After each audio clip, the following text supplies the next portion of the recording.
Versets 1 à 12 dernières exhortations et morts de David. Le chemin de toute la terre. Dans la vie chaque homme a son chemin, mais tous ces chemins divers aboutissent à un passage commun, celui de la mort, Josué 23.14.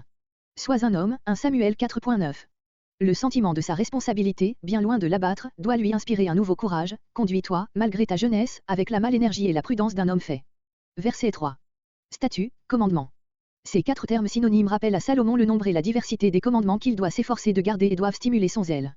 Verset 4. Sa parole qu'il a prononcée. Voir 2 Samuel 7.14-16, Psaume 132.11-12.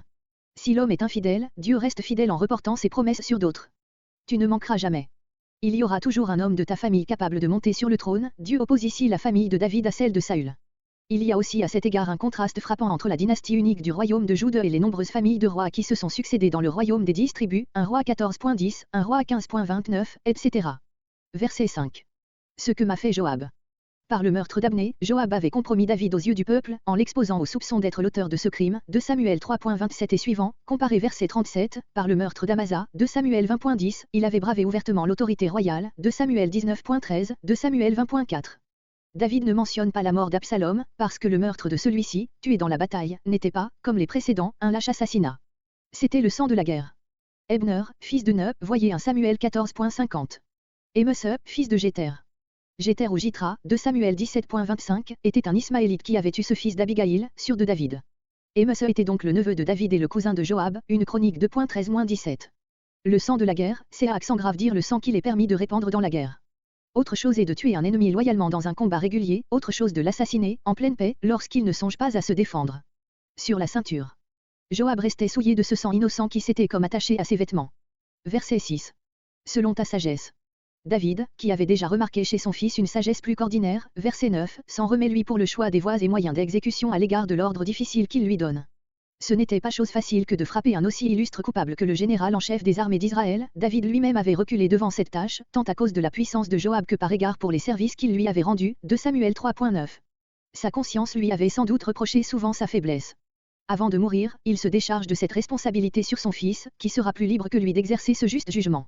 Descendre en paix. Meurtrier, il doit mourir de mort violente. Sépulcre, en hébreu, non le tombeau, mais le séjour des morts, Genèse 37.35, Ésaïe 5.14. Verset 7. Aux yeux du roi mourant, la récompense d'un service reçu est un devoir aussi sacré que la punition d'un crime. Au fils de Barzillaï. Voir 2 Samuel 17.27-29, 2 Samuel 19.31-39. Dans ce dernier passage il n'est question que d'un fils, Kimham, qui était probablement l'aîné, mais David veut que ses frères aussi participent à la faveur royale dont Kimham avait été l'objet. Manger à la table du roi, non seulement être nourri aux frais du roi, comme les serviteurs du palais, mais être traité comme membre de la famille royale, 2 Samuel 9.7, 2 Samuel 9.10-11. C'est ainsi qu'ils sont venus à ma rencontre. Ce qu'ils ont fait pour moi dans ma détresse, tu le feras désormais pour eux. Les fils de Barzillaï accompagnaient leur père octogénaire lorsqu'il vint au-devant de David. Verset 8. Siméi, voir 2 Samuel 16.5-13, 2 Samuel 19.18-23. Près de toi, à ta portée. La distance entre Jérusalem et Bahurim, le domicile de Siméi, n'était que de 6 km, 2 Samuel 16.5. Mahanaïm, 2 Samuel 17.24. Verset 9. Et maintenant. Le sens est, toi qui n'es pas lié comme moi par un serment. 2 Samuel 19.23. Tu es un homme sage, verset 6, note. Ici encore, comme dans le cas de Joab, David ne prescrit rien à Salomon quant au mode d'exécution. Il n'est pas nécessaire, pour justifier cet ordre, de supposer que Siméi fut un homme dangereux pour la sécurité du royaume. D'après la loi divine, Siméi avait mérité la mort, comme ayant outragé loin de l'Éternel, Exode 22.28, Lévitique 24.14-15, 1 Roi 21.10-13. David aurait fait périr également tout homme qui se serait attaqué de la même manière à l'un de ses ennemis, à Saül, par exemple, 1 Samuel 24.5-7, 2 Samuel 1.16, c'est donc bien à tort que l'on a vu dans ses ordres des actes de vengeance personnelle et des preuves de son prétendu caractère implacable et rancuneux. La vie de David montre bien plutôt en lui un modèle au point de vue du pardon des injures, surtout si nous considérons que cette conduite faisait contraste avec la manière d'agir ordinaire sous l'alliance de la loi.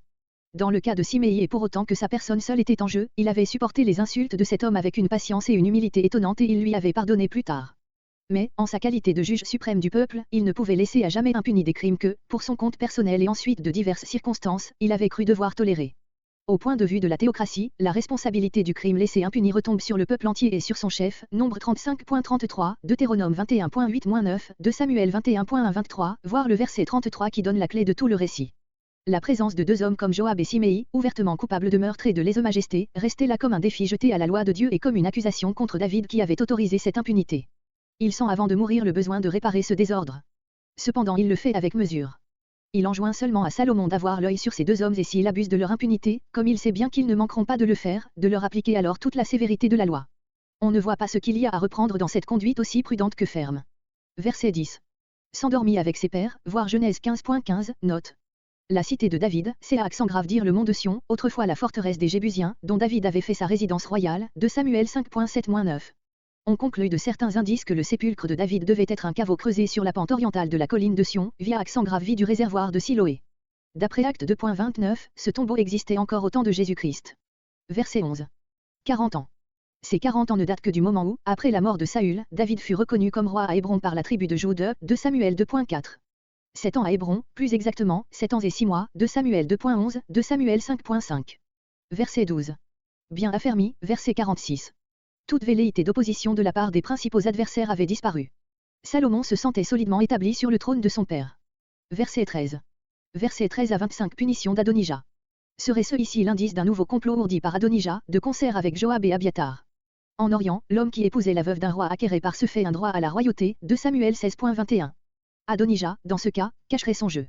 Par de belles paroles il cherche à se concilier la faveur de la mère du roi. Viens-tu pour la paix? Dans de bonnes intentions. La question de Bathséba était naturelle après les événements du chapitre précédent. Verset 15. En effet, d'après le cours ordinaire des choses, il pouvait s'envisager comme l'héritier du trône et il est probable qu'une partie du peuple l'aurait vu de bon œil succéder à son père, voire un roi 1.5 et suivant. Parce que l'Éternel. Cette parole montre que les ennemis même de Salomon considéraient sa royauté comme le résultat d'une volonté supérieure. Cependant Adonija pense pouvoir réclamer une faible compensation. Verset 17. Car il ne te la refusera pas. Délicate flatterie. Adonija se sert de toutes les armes pour gagner la confiance de Bathséba. Pour femme Abisag. Vu qu'elle n'avait point été réellement la femme de David, un roi 1.4. Verset 18. Bathséba ne voit là qu'une simple affaire d'inclination. Verset 19. Se leva, et se prosterna. Dans les cours d'Orient, la reine-mère jouit d'une considération et d'une influence plus grande que la femme même du roi, comparez l'accueil différent de David, un roi 1.16, un roi 1.28. À sa droite, la place d'honneur après celle du roi, psaume 110.1. Verset 20. Petite demande. Peut-être Bathséba, en travaillant à satisfaire la passion d'Adonija, espérait-elle lui faire accepter plus facilement la souveraineté de Salomon. Verset 22. Salomon devine immédiatement sous cette démarche un complot à l'exécution duquel sa mère sert d'instrument inconscient, verset 13, note. De là cette explosion d'indignation. Demande donc, demande tout d'un temps la royauté pour lui. Car il est mon frère aîné. Sa qualité de fils aîné lui donnait déjà certains droits au trône et son mariage avec Abisag aurait eu pour résultat de fortifier ses prétentions. Pour Abiathar, Joab, un roi 1.7, qui, en cas de succès du complot, aurait partagé le pouvoir avec Adonija. Verset 23. Jura. Ce serment devait fermer la bouche à Bathséba. Qu'ainsi Dieu me fasse, voir pour cette formule d'imprécation un Samuel 3.17. Au prix de sa vie. Car il vient de montrer par cette démarche Tchou il y a du mal en lui, un roi 1.52. Verset 24. Qui m'a affermi. Cette expression doit être comparée avec celle employée par David, un roi 1.29. Pour l'un, Dieu s'est manifesté par la délivrance de ses perpétuelles angoisses, pour l'autre, par son élévation sur le trône. Édifier une maison. Peut-être Salomon pense-t-il à son fils Roboam qui était déjà né à ce moment-là, comparé un roi 11.42 avec un roi 14.21. Verset 25. Le capitaine de la garde du corps était chargé des exécutions capitales importantes. Verset 26. Verset entre 26 et 27. Destitution d'Abiathar. Anatote, aujourd'hui Anatha, bourgade située à 5 km au nord-est de Jérusalem, patrie du prophète Jérémie, Jérémie 1.1. Dans tes terres. C'était le déposé de sa charge. Aujourd'hui, dans ce jour où je suis occupé à rendre à chacun ce qu'il mérite. Salomon fait grâce à Abiathar, bien qu'il fût digne de mort, parce qu'il avait porté l'arche et exercé les fonctions de sacrificateur, 2 Samuel 15.24, et partagé depuis le commencement les souffrances de David, 1 Samuel 22.20, 1 Samuel 23.8, etc. Verset 27. Sur la maison d'Élie, 1 Samuel 2.30-33. Abiathar avait seul échappé au massacre de la famille d'Élie, 1 Samuel 22.17-20. La charge de souverain sacrificateur passa dès lors à Thésadoc, descendant d'Éléazar, un roi 1.7-8, note, et resta jusqu'à la fin dans sa famille, conformément à la promesse faite par l'Éternel affiné, Nombre 25.10-13, comparé Ézéchiel 44.15. Verset 28. Verset 28 à 35 Punition de Joab. Et il saisit. En apprenant la mort d'Adonija et l'exil d'Abiathar, Joab avait compris que son tour ne tarderait pas à venir et il cherche un refuge dans le tabernacle, un roi 1.39, note, espérant que la sainteté du lieu le garantira de la mort, un roi 1.50, note. Verset 30. Benaïa n'ose prendre sur lui de verser le sang de Joab dans le sanctuaire, ce dernier refusant d'en sortir, il en réfère à Salomon. Verset 31. Le roi fait taire les scrupules de Benaïa, qui étaient en effet mal fondés, puisque Joab, coupable d'un double crime, n'était pas un meurtrier involontaire, Exode 21.14. Tu ôteras ainsi, voir note verset 9. Salomon avait bien compris le sentiment qui avait dicté à David ses dernières recommandations, versets 5, 6, 8, 9. Verset 32. L'armée d'Israël, celle d'Isbozoït, alors que David ne régnait encore que sur la tribu de Juda, 2 Samuel 2.8. Armée de Juda, 2 Samuel 20.14. Verset 33. Et leur sang retombera, comparez la parole de David, 2 Samuel 3.29. Pour David, il y aura paix, par le fait que la justice aura reçu la satisfaction qu'elle réclamait, Deutéronome 19.13. Verset 34. Dans sa maison, c'est à accent grave dire dans sa propriété. Il n'y avait pas de cimetière commun, mais seulement des sépulcres de famille, 1 Samuel 25.1. Au désert, le désert de Juda. On appelait de ce nom le pays montagneux et aride qui s'étend au sud de Bethléem et à l'ouest de la mer Morte, Juge 1.16. Verset 36. Versets 36 à 46 Punition de Siméi. Du conte de Joab, Salomon passe à celui de Siméi. Bâtis-toi, à Jérusalem. Siméi demeurait à Bahurim, 2 Samuel 16.5. Salomon le plaçait ainsi sous sa surveillance immédiate. Cette manière de procéder était pleine de sagesse, il n'infligeait par là à Siméi qu'une peine légère et tenait compte de l'engagement pris par David, 2 Samuel 19.23, tout en lui fournissant l'occasion de montrer sa soumission, sous peine de faire retomber sur sa tête le châtiment mérité. Verset 37. Torrent du Cédron. Ce torrent bien connu, 2 Samuel 15.23, maintenant desséché, coulait au fond du ravin qui sépare la ville de Jérusalem et en particulier la colline du Temple, de la montagne des Oliviers, limitée de la banlieue de Jérusalem. Cette frontière est mentionnée, plutôt que celle du sud ou du nord, parce que Bahurim, la patrie de Siméi, était située de ce côté et que pour s'y rendre, il fallait passer le Cédron. Ton sang sera sur ta tête, si l'humeur, tu ne pourras t'en prendre qu'à toi-même. Verset 38. Siméi accepte avec empressement des conditions aussi douces. Verset 39. Les mots, au bout de 3 ans, montrent que l'auteur anticipe ici sur les événements du chapitre suivant pour en finir avec l'histoire de Siméi. Akise, probablement le même roi que celui dont il est question 1 Samuel 21.10, 1 Samuel 27.2, contemporain de David, il pouvait lui avoir survécu. Gès, patrie de Goliath et lieu de refuge de David, avait été anciennement le chef-lieu d'un des 5 gouvernements des Philistins, Josué 13.3, c'était maintenant la capitale d'un petit royaume devenu après beaucoup de guerres tributaires du royaume d'Israël, 2 Samuel 5.18-25, 2 Samuel 8.12, 1 Roi 5.1. Verset 40. Il eût pu réclamer ses esclaves par un intermédiaire. Verset 43.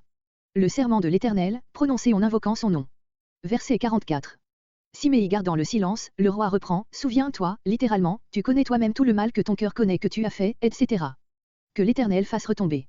Souvent une cause futile est le moyen dont Dieu se sert pour amener le châtiment sur celui qui s'est rendu coupable de plus grandes fautes.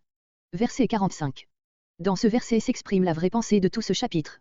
Il en était de Salomon comme de Dieu même, dont il est dit que la justice est la base de son trône, Psaume 97.2. Verset 46. La royauté fut affermie.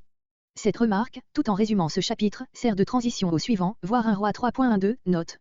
Cet affermissement du royaume, versets entre 12 et 24, sur lequel insiste l'auteur, fait contraste la solidité de la maison de David avec la chute de celle de Saül.